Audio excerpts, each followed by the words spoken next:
अस्सलामुअलैकुम, welcome to my YouTube channel. I hope आप सब लोग ठीक ठाक होंगे। मैं भी अल्लाह का शुक्र है ठीक हूँ और आज मैं आपके साथ किंग वांट्स यू का 7th पार्ट शेयर करने वाली हूँ। और अगर आपने पहले वाले पार्ट्स नहीं देखे तो प्लीज़ उनको भी देख लीजिएगा। और आप लोग जब इस स्टोरी को नहीं सुनते तो मुझे बहुत ज़्यादा, सच में बहुत ज़्यादा ही दुख होता है। और मैं फिर से आप लोगों से कह रही हूँ कि अगर आपको सच में ये स्टोरी नहीं चाहिए तो आप मुझे आराम से बता सकते हो, कोई भी प्रॉब्लम नहीं है। क्योंकि ये स्टोरी अभी लॉन्ग चलने वाली है, अभी के पास्ट में है तो अभी के प्रेजेंट टाइम में भी आएगी। तो इसलिए अगर आप इसको नहीं सुनना चाहते तो आप मुझे बता दें, मैं इसको यहीं पे स्टॉप कर दूँगी और फिर मैं आपके लिए एक नई स्टोरी लेके आ जाऊँगी, जैसी कि आपको पसंद है, फ़नी और कॉमेडी वाली। लेकिन अगर आप इसको सुनना चाहते हो तो प्लीज़ इसको देखा करो और इसको लाइक और कमेंट किया करो ताकि मुझे भी थोड़ी-सी हिम्मत मिले। तो चलें हम अपनी स्टोरी की तरफ चलते हैं। ज़ान के बाबा के सामने अब उसकी सारी सच्चाई आ गई थी और ये भी कि वो कैसे झूठ ही बोल रहा था इबो को बचाने के लिए। और शुआन, उसने तो जैसे जल्दी पे तेल का ही काम किया था।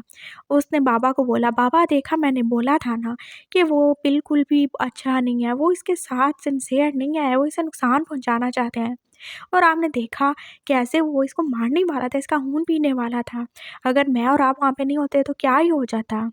ऐसा कुछ नहीं है भैया, वो बहुत अच्छा है और वो कोई वैम्पायर नहीं है, वो बस उसकी सोल पावर है, वो एक ईगल है। वो तुमसे झूठ बोल रहा है, वो कोई ईगल नहीं है बल्कि वो एक वैम्पायर है, वैम्पायर किंग ईबो, मेरा भाई। समझ रही हो तुम? शुआन ने बोला और अफसान तो जैसे वहीं का वहीं खड़ा रह गया था। ऐसा नहीं हो सकता, वो वैम्पायर किंग ईबो नहीं हो सकता, वो इंसान है। वो मुझसे झूठ क्यों बोलेगा? क्योंकि वो तुम्हें इस्तेमाल करना चाहता है, तुम्हारी सारी पावर लेना चाहता है। तुम समझते क्यों नहीं हो? वो तुमसे नफ़रत करता है। लेकिन ऐसा क्यों है? मैंने देखा था, वो मेरा मेट है, मैंने वो देखा था। और अफ़सान को तो कितना ज़्यादा रोना आ रहा था, कितना ज़्यादा ही दुःख हो रहा था इस सब पे। हाँ, वो तुम्हारा मेट है, लेकिन वो मेट बस यही समझ लो कि तुम्हारे लिए कर्स है, वो मनहूस है तुम्हारे लिए। क्या बोल रहे हैं पापा? मैं सच कह रहा हूँ ज़ान, मुझे माफ़ कर दो, ये सब मेरी वजह से हुआ है। बहुत पहले से ही हमें पता था कि मेरा जो भी बेटा होगा उसका मेट वैम्पायर किंग ईबो ही होगा। वो जब छोटा सा था तब की बात है और हम सब ये तभी से जानते थे कि मेरी होने वाली औलाद उसकी है। लेकिन फिर मुझसे गलती हो गई, मैंने उसकी के माँ के धोखे में आकर उससे शादी कर ली और मैं नहीं समझ पाया और मैं बस नहीं समझ सका और मैं उसके धोखे में आ गया और शुआन ये पैदा हो गया। और इस बात का बहुत ज़्यादा अफ़सोस है मुझे, मुझे माफ़ कर दो। लेकिन इसमें वो बुरा कैसे हो गया? वो बुरा ऐसे है ना मेरे बच्चे, तुम्हारी माँ वो एल्डर्स की ग्रैंड मास्टर की बेटी थी और जब उन्हें पता चला कि मैंने उसे धोखा दिया है, मैंने शुआन की माँ से शादी कर लिया, तो वो बहुत ज़्यादा गुस्से हुए और उन्होंने मुझे कर्ज दी थी कि मैं सारी ज़िंदगी उनकी बेटी से, यानी कि तुम्हारी माँ से, अपनी फैमिली से दूर रहूँगा। और ये भी कि जो भी मेरी होने वाली औलाद है वो भी बस प्यार को तरसेगी। मैंने कितनी उनसे मिन्नत समाजत की, उन्हें बोला कि वो मुझे माफ़ कर दें, लेकिन मेरी गलती शायद बहुत ही बड़ी थी, इसी वजह से उन्होंने मुझे माफ़ नहीं किया। और मेरी वजह से तुम जो भी पैदा भी नहीं हुए थे, तुम्हें भी ये कर्ज मिल चुका है कि तुम्हारा मेट जो कि तुम्हारे लिए बहुत अच्छा था, वही तुम्हारा दुश्मन बन चुका है। वो तुमसे नफ़रत करेगा, यही कुछ था उस कर्ज में मेरी वजह से। और अगर मैं ऐसा ना करता तो आज सब ठीक होता, वो तुम्हारे साथ अच्छा होता और तुम दोनों मिलके एक पावरफुल बॉन्ड शेयर करते और तुम दोनों का बॉन्ड ही था जो कि हम दोनों किंगडम्स को पास ला सकता था। वैम्पायर किंगडम को और फेरीलैंड को सब पास आ जाते, सब दूरियां ख़त्म हो जाती, सब ठीक हो जाता। अगर ये सब ना हुआ होता, ये सब मेरी गलती है, मुझे माफ़ कर दो बाबा। लेकिन इसमें ईबो की तो कोई गलती नहीं है ना? क्या अभी भी तुम उसी का साथ दे रहे हो? हाँ बाबा, इसमें उसकी कोई गलती नहीं है ना? और वैसे भी कर्ज तो आपको और मुझे मिला है, तो इसमें उसका क्या कसूर? तो उसने तो कुछ भी नहीं किया ना। मैं उससे मिलूंगा, मैं उससे सच बताऊंगा। बिल्कुल नहीं, तुम उसके पास नहीं जाओगे, वो बहुत ज़्यादा खतरनाक है, मैंने बोला ना अब तुम उसके पास नहीं जाओगे। और अब तो उसने तुम्हें हमारे साथ देख लिया तो अब तो और भी ज़्यादा वो खूंखार हो जाएगा, मैं तुम्हें उसके पास नहीं जाने दूंगा। शॉन ने एकदम से उसे रोक दिया। बाबा मेरी बात माने, आप जान को जितना जल्दी हो सके यहाँ से वापस फेरीलैंड ले जाएं। मैं भैया से जाके बात करूँगा, मैं उन्हें रोकूँगा, लेकिन आप ज़ान को यहाँ से लेके चले जाएँ, यही इस वक्त इसके लिए अच्छा है, वरना वो फिर से आ जाएगा। और आप जानते हैं यहाँ पे अर्थ पे हमारी पावर सबकी वीक होती हैं, लेकिन वो उसकी पावर्स हमसे ज़्यादा हैं, हम उससे जीत नहीं पाएंगे, आप इसे यहाँ से ले जाएं। बाबा लेकिन नहीं, बस ज़ान चुप हो जाओ। और फिर बाबा ने जैसे ज़ान के ऊपर स्पेल किया था और वो वहीं पे गिर के बेहोश हो चुका था, और वो आप उसे उठा के लेके जा रहे थे वापस उसके अपने घर। अब उसका यहाँ पे कोई काम नहीं था, वो जिससे छुपाने के लिए, जिससे बचाने के लिए उसे यहाँ पे लेके आए थे, वो वहाँ तो पहुँच गया था, तो अब क्या ही फ़ायदा था सच छुपाने का। ईपो जो कि अब वापस अपने पैलेस में आ गया था, लेकिन उसे बहुत ज़्यादा ही परेशानी हो रही थी। वो शुआन और वसान का बाप वो वहाँ पे क्या ही गा रहे थे, कहीं उन्होंने टैंग सैन को कुछ कहा था तो, और कहीं जान नहीं उन्हें ना भेजा हो उसको मारने के लिए। मैं ऐसे कैसे ही उसको छोड़ के आ सकता हूँ, नहीं मुझे जाना होगा, मैं उसे सच बता दूंगा, मैं बता दूंगा कि मैं इंसान नहीं हूँ, मैं वैम्पायर हूँ। वो मुझसे प्यार करता है ना, वो ज़रूर मेरी बात समझेगा, मुझे जाना होगा। और अब ईवो के पास कोई और रास्ता नहीं बचा था, वो अपना साथ टैंग सैन को बता देगा। हाँ यही सही मौका है, वो उसे धोखा नहीं दे सकता, बिल्कुल नहीं। और अब वो वापस ही अर्थ पर आ चुका था, लेकिन ये क्या, यहाँ पर तो कोई भी नहीं था, ना ही टैंग सैन था, ना ही उसके पापा, और उसका घर वो तो खाली पड़ा था। ईबो जो के घूमते घुमाते उसके घर तक पहुँच गया था, लेकिन वहाँ पे कुछ भी नहीं था। वो इधर उधर देख रहा था और फिर उससे क्या ही मिला था, वो लाश थी। ये नहीं हो सकता, ये नहीं हो सकता। वो टैंक सैन था जो कि मर चुका था, और उसकी लाश थी जो कि पूरी की पूरी खून में लथपथ पड़ी थी। ये क्या हो गया, ये नहीं हो सकता, तुम नहीं मार सकते, तुम ऐसे कैसे मार सकते हो, तुम्हारे होने से तो मेरे दिल ने भी धड़कना सीखा था, तुम ऐसे मार नहीं सकते, प्लीज़ नहीं करो ऐसे, उठ जाओ। ईबो को तो बहुत ज़्यादा ही सदमा लग चुका था, वो टैंक सैन की बॉडी को जैसे अब गोद में लिए रो ही रहा था, ये क्या ही हो गया था। मुझे माफ़ कर दो, मैं चला गया था, मुझे डर लगा कि तुम्हारे सामने मेरी असलियत आ जाएगी, मैं डर गया था, मैं तुम्हें खोने से डरता था, लेकिन मुझे ये नहीं पता था कि वो ज़ालिम वो दरिंदे तुम्हें मार ही डालेंगे। मुझे माफ़ कर दो, ये सब मेरी वजह से हुआ है। वो बस टैंक सैन की बॉडी को पकड़े हुए बैठा हुआ था। तुम्हें तुम्हें उन्होंने मारा है ना, शान ने, ओ शुआन ने, मैं किसी को नहीं छोड़ूंगा, मैं किसी को नहीं छोड़ूंगा, तुम फिक्र नहीं करो, तुम ज़रूर ठीक हो जाओगे। मेरी माँ विच है ना, हाँ मैं उसका सारा जादू इस्तेमाल करूँगा, मैं तुम्हारे अंदर नहीं जान डालूँगा, मैं तुम्हें ज़िंदा कर दूँगा। तुम ऐसे नहीं जा सकते, नहीं जा सकते मुझे छोड़ के, तुम मेरी हो, और मैं तुम्हें ऐसे मरने नहीं दूँगा, नहीं मरने दूँगा। हीबो ने एकदम से जैसे उस ठंडी लाश को उठा ही लिया था, और उससे लेके वो अपने पैलेस में आ चुका था। और उसने कितने ही स्पेल किए थे, लेकिन उस लाश में जान ना आनी थी और ना ही आई, लेकिन वो हिम्मत नहीं हारेगा, वो हमेशा कोशिश करता रहेगा, आज नहीं तो कल वो उसे ज़िंदा करके ही रहेगा, उसने सोच लिया था। और अब उसने बहुत ही प्यार से टैंक सैन की लाश को एक कफिन में बंद कर दिया था। तुम आराम करो, तुम यहाँ ही रहोगे मेरे पास, मेरे साथ, और मैं तुम्हारे कातिलों को ज़िंदा नहीं छोड़ूंगा, नहीं छोड़ूंगा। वो उसे कह के आ रहा था, जो कि सुकून से अब सो ही चुका था। उसने उसकी लाश को अपने रूम में ही रखा था, बिल्कुल अपने बेड के पास। वो ऐसे ही उसे रखेगा जैसे वो हमेशा उसके साथ है। हाँ, चाहे वो ज़िंदा हो या नहीं हो, वो उसे अपने पास रखेगा, उसने सोच लिया था। और अब दूसरी साइड पे जान जो कि वापस अपने महल में ही आ चुका था, और शुआन और बाबा उसे समझाने की कोशिश कर रहे थे। ईबो तुम्हारे लिए खतरा है, तुम जितनी जल्दी हो सके उससे भुला दो।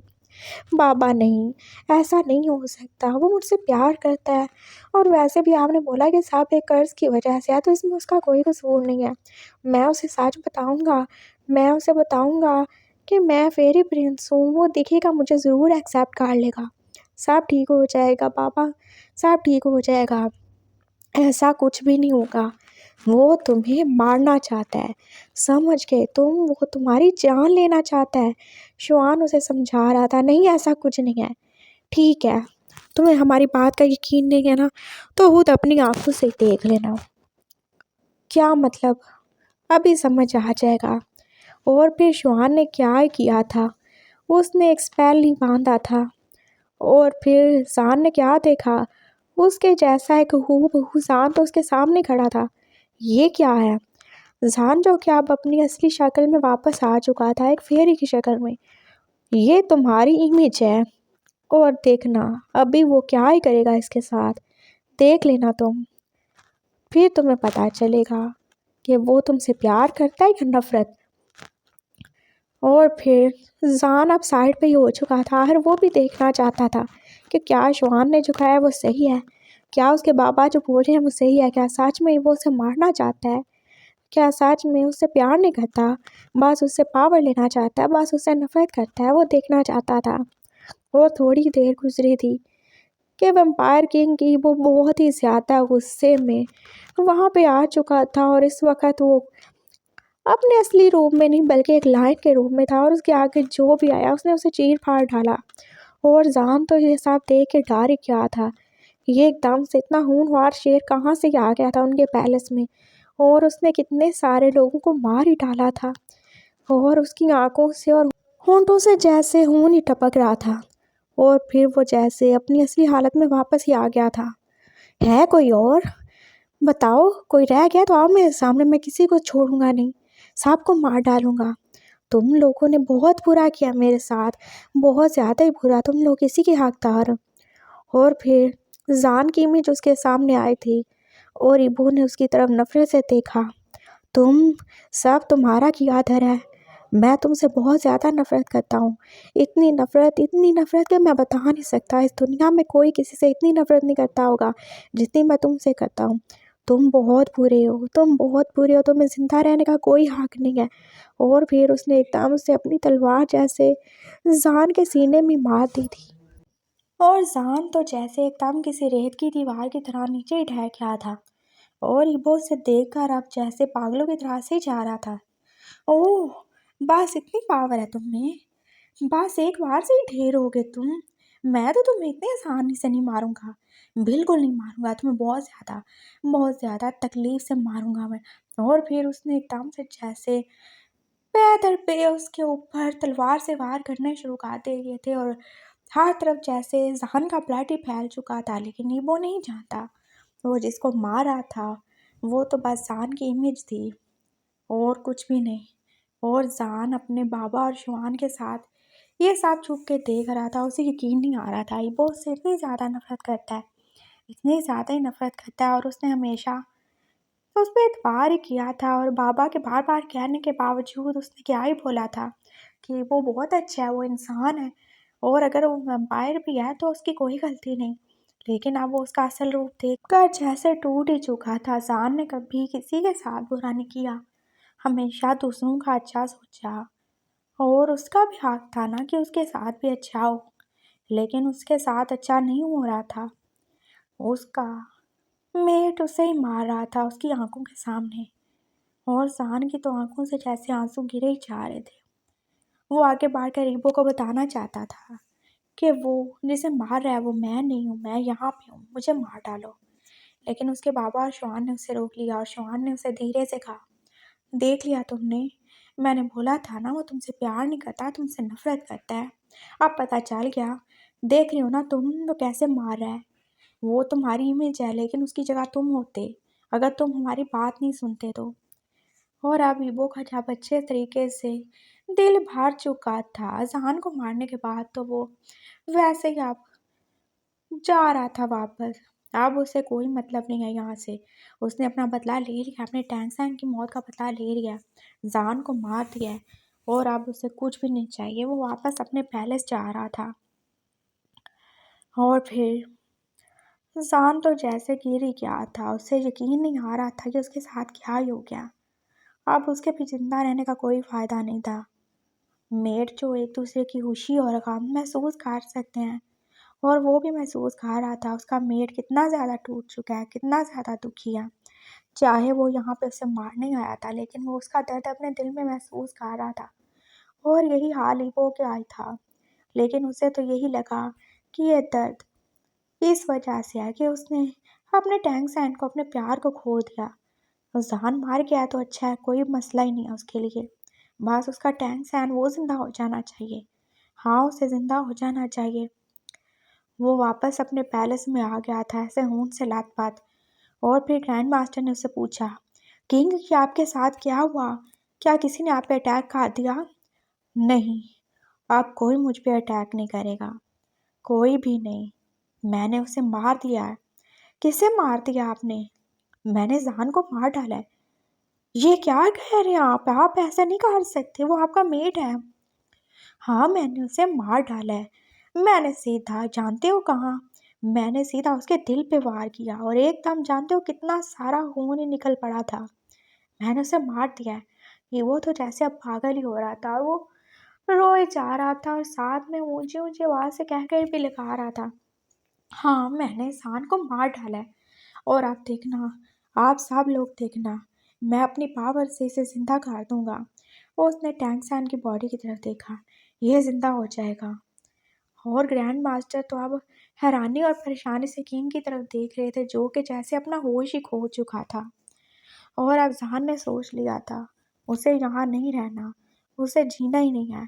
और उसका क्या कसूर था जो उसे इतनी बड़ी सजा मिली?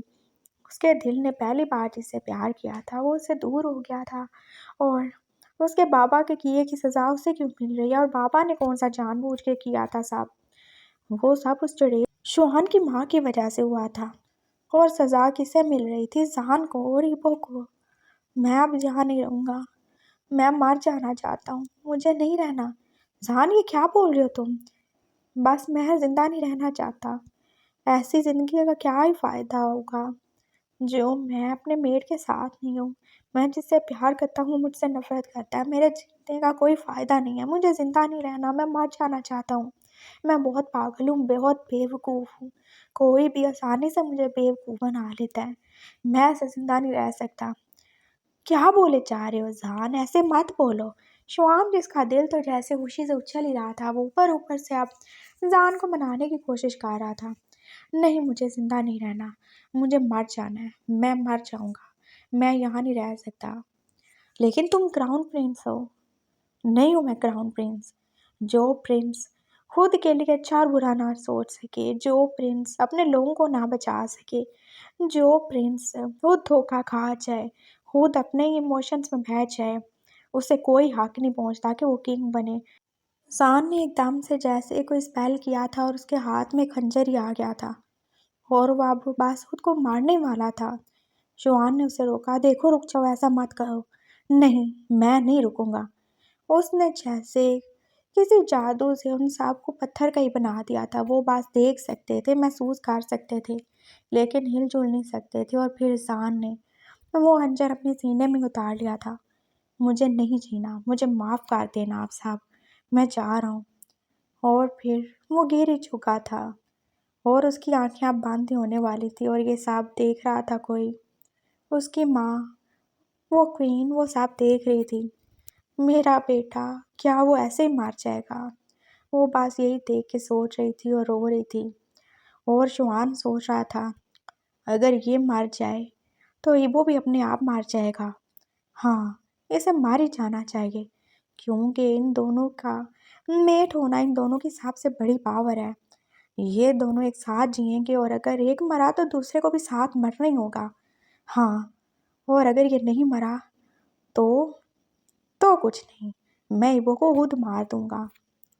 और अब थोड़ी देर के बाद जहान की आंखें बंद हो चुकी थी, और शुआन और बाबा स्पेल से आज़ाद हो चुके थे, और शुआन जल्दी से भाग गया। मैं उस ईबो को छोड़ूंगा नहीं, उसकी वजह से मेरे भाई ने अपनी जान ले ली। वो भाग रहा था, उसे जाना था जल्दी से जल्दी, ईबो को मारने जाना था। बस अब और देर नहीं। फेरीलैंड तो उसका हो चुका था, और अब वेम्पायर किंगडम की बारी थी। वो भी उसे अपना बनाना था। अपनी माँ के ख्वाब को पूरा करना था। ईबो जो के पैलेस में बस इधर उधर घूम ही रहा था। शुआन एकदम से उसके पास आ गया। तुम यहाँ पे क्या कर रहे हो? कुछ नहीं, मैं तो आपको मुबारक देने आया था बड़े भैया। वो जान मार गया। कितनी खुशी की बात है ना, आपने अपना बदला ले लिया, वो मार गया। तुम ये सब कैसे जानते हो? अरे मैं नहीं जानूंगा तो कौन जानेगा, ये सब मैंने ही तो किया है। मैं ही तो था जो जान बांध के आपसे मिलता रहा था। और आप कितने ज़्यादा पागल और कितने ज़्यादा ही बेवकूफ़ थे ना, जो मुझे जान समझ के मुझे ही मारने की कोशिश कर रहे थे।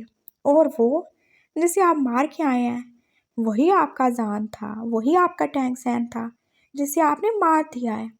तो अब आपके ज़िंदा रहने का भी क्या फ़ायदा बड़े भैया? आप भी मर जाओ, क्योंकि आप दोनों का नसीब तो एक साथ जुड़ा है ना। एक मरेगा तो दूसरे को भी मरना चाहिए ना, है ना बड़े भैया? उसने एकदम से अपनी तलवार ईबो के सीने में गुजार दी थी। वो जानता था वो ईबो को नहीं मार सकता था। वो दोनों भाई एक दूसरे को नहीं मार सकते। हाँ, लेकिन वो उसे वीक ज़रूर कर सकता है। और ईबो का दिल जो कि पहले ही वीक हो चुका था, ये सारी सच्चाई जानने के बाद उसने तो जैसे अब काम करना बंद ही कर दिया था। और फिर शोहान ने आगे बढ़ के जैसे उस ठंडी सी लाश को अपने गले से ही लगा लिया। कोई बात नहीं भैया, ज़्यादा तकलीफ नहीं होगी। मैं आपको मार नहीं सकता, लेकिन आपको यहाँ से बहुत दूर भेज सकता हूँ, बहुत ज़्यादा ही दूर। ईबो जो अब बेहोश हो चुका था, शोहान उससे लेके अपने डेवल वाले विंग्स फैला के एक बहुत ऊंची हिल पे ही आ गया था। मुझे माफ़ करना भैया, मुझे ये सब करना पड़ा, वरना मुझे पावर नहीं मिलती। मुझे ये सारे किंगडम चाहिए थे। अपना ख्याल रखना, और अगर बच गए तो मुझे भूल जाना। अलविदा मेरे भैया। और उसने ईबो को उस हिल से नीचे ही फेंक दिया था। अब ईबो मर जाएगा, और जान तो पहले ही मार चुका है ना। ओ गॉड, ओ नो, वो मर गया, वो फिर से मर गया। विंग जो बहुत आराम से अपने बेडरूम में सो रहा था, एकदम से हड़बड़ा के उठ बैठा। और वो कितना ही ज़्यादा परेशान था, और उसका दिल तो जैसे धक धक धक धक कर रहा था। क्या हुआ बेबी, इतनी ज़्यादा परेशान क्यों हो? ये उसकी मामा थी जो दूसरे रूम से निकल आई थी। क्या तुमने फिर से? हाँ मामा, मैंने फिर से वही ख्वाब देखा। मैंने देखा वो उसको मार रहा है। क्या तुम्हें उनकी शक्लें नजर आई? नहीं मामा, आज भी मैं उनको नहीं देख सका। मैंने बस यही देखा कि एक ने दूसरे को मार डाला। वो उससे बहुत ऊंची जगह से नीचे फेंक रहा था मामा। और आपको पता है वो कितना ज़्यादा जख्मी था, उसे कितना ज़्यादा खून निकल रहा था। और पता नहीं क्यों मैं जब भी ख्वाब देखता हूँ मेरा दिल कांप के रह जाता है। मुझे बहुत ज़्यादा बुरा लगता है। मुझे लगता है जैसे मैं इस गिरने वाले का दर्द अपने अंदर महसूस कर रहा हूँ। विंग जो क्या बोले जा रहा था, और ऐसा बहुत सालों से ही हो रहा था। उसकी 20 साल की ज़िंदगी में हमेशा ऐसे ही होता था। जब से उसने होश संभाली थी वो एक ही ख्वाब देख रहा था, लेकिन आज तक वो उन दोनों की शक्ल नहीं देख पाया। वो कौन थे और कौन था जो किसी दूसरे को फेंक रहा था, उसे आज तक समझ नहीं आया। इट्स ओके बेबी, ठीक हो जाएगा। मैंने साइकेट्रिस्ट से तुम्हारी अपॉइंटमेंट ले ली है, और देखना तुम जल्दी ठीक हो जाओगे, उसकी मामा ने उसको बोला। मामा, मुझे ये ख्वाब बहुत ज़्यादा डरावना लगता है, मैं बहुत ज़्यादा ही डर जाता हूँ। सब ठीक हो जाएगा बेबी। चलो, अब तुम्हें रेडी नहीं होना क्या? कॉलेज जाने के लिए लेट हो रहे हो तुम। जी, हो रहा हूँ रेडी। और अब वहीं कॉलेज जाने के लिए रेडी हो रहा था। उसकी रात ऐसे ही सुकून से गुजरती थी, और फिर सुबह होते होते ये बुरा सा ख्वाब जैसे उसके सारी रात की नींद ही उड़ा देता था। पता नहीं ये सब उसका पीछा कब भी छोड़ेगा। वो बहुत ज़्यादा परेशान था, और वो अब अपने कॉलेज के लिए रेडी हो रहा था, ये बिना जाने कि कोई था जो उसका वहाँ पे बहुत ही बेसब्री से इंतज़ार कर रहा है। और आज तो वो उससे मिलने के लिए बहुत पहले ही कॉलेज में आ चुका है।